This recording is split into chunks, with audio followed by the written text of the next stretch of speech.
coffee, chit-chat and New York.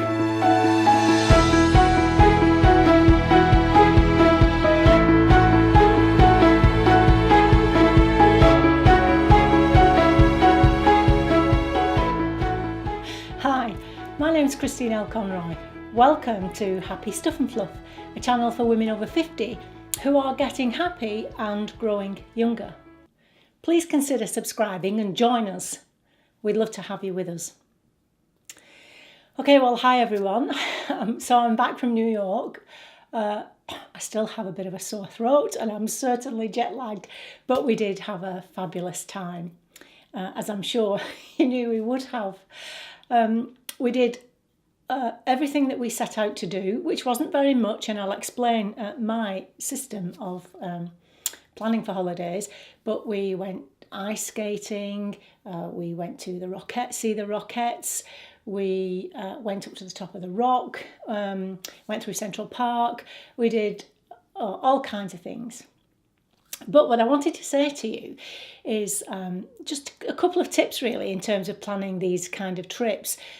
On the flight coming back, we met a lady who was totally exhausted by her trip, first of all, but also she seemed to be slightly disappointed, and digging deeper, the reason became clear.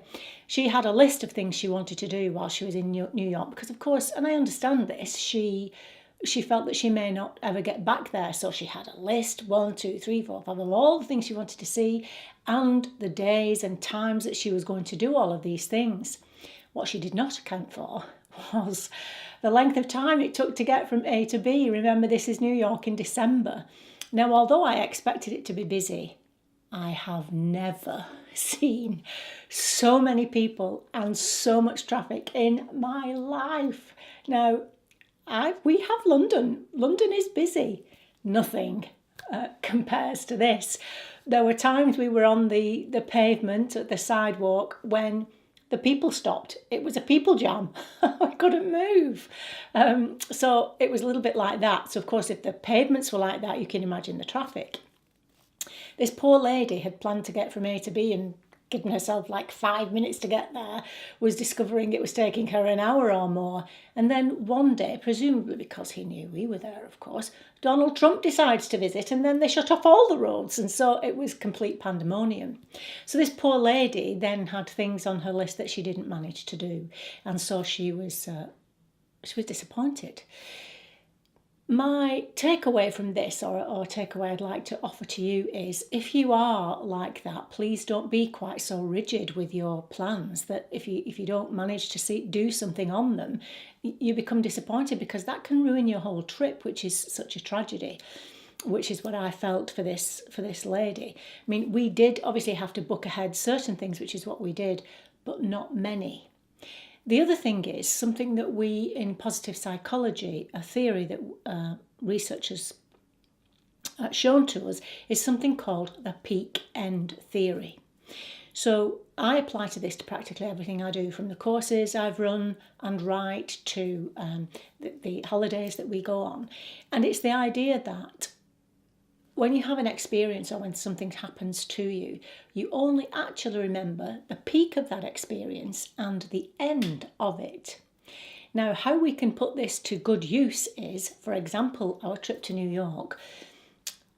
We'd organised it so that the first few days we just spent literally doing nothing, really, just walking around, getting to know the area and see what was around us and so on. And then towards the end of the trip, we had these lovely things booked that we wanted to do, which is what we did. And now, of course, we've came back on the plane, and I was so excited by how much we'd enjoyed it. I felt quite bad for this poor lady. But that peak end theory works with everything. It works with, if you're organising an event, for example, even a dinner out with a group of people, and you're planning it, plan something good in the middle and then a great end. Now, it sounds so simple, but it's quite true. So if that peak of the experience is a negative thing, and something bad happens at the end, then even if the rest of the trip was fabulous, or the event was fabulous, those are two things you will remember. So you have to try to make the peak experience positive and the end experience positive too. So those are two just little trips before I get onto this thing about New York, and you'll want to say, enough already, Christine. I wanted to tell you those two things. Okay, so what did we do? Well, as I say, we went skating in front of the Rockerfeller Centre, which was fantastic. I hadn't skated, been on ice skates since I was 10, so that was fun. Once I'd got the courage to leave go of the side. We went up to the top of the rock, fabulous views over New York. We did a tour through Central Park, a walking tour through Central Park. We went to see the Rockettes, where I embarrassed my daughter by becoming overwhelmed, as I do at these things, and actually teared up.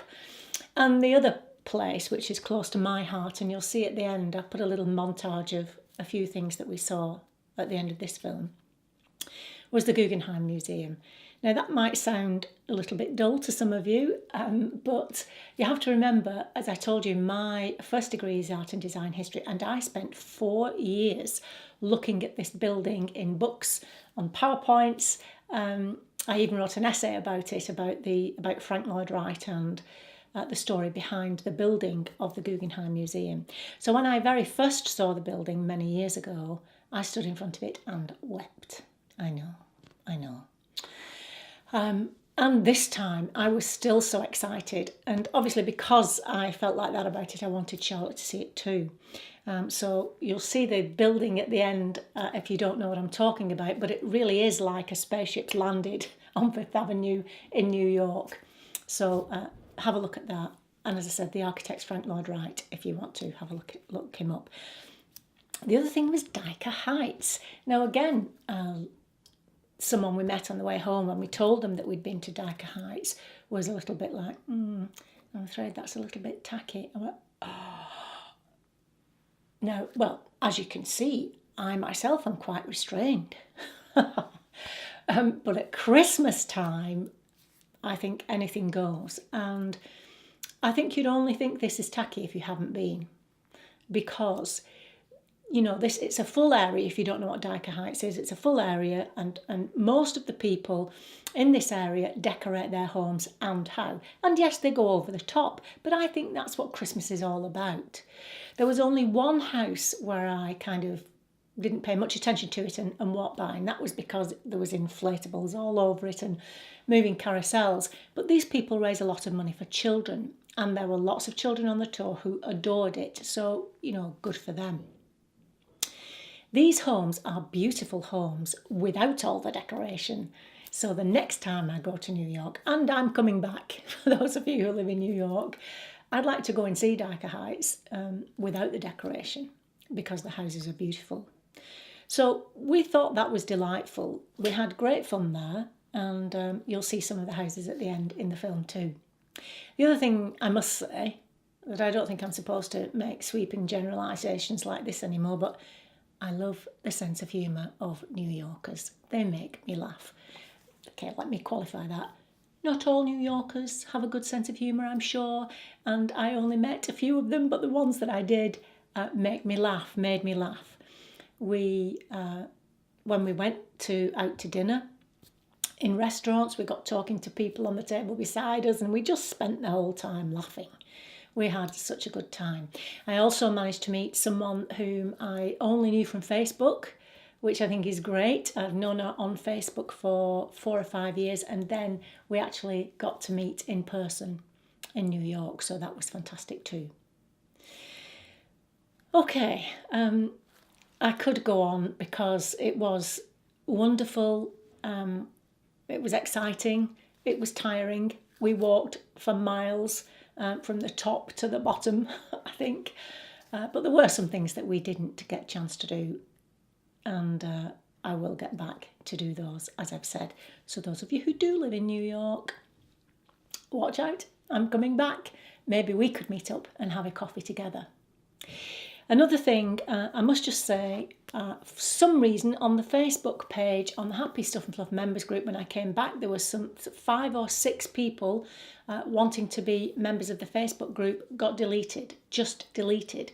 So if you've applied to join the group and you haven't heard yet, would you please apply again? I'm so sorry, it's something I did, clearly, but I managed to delete all the names of the people who wanted to join the Facebook group. So I'm sorry for that. If it's you, please join again.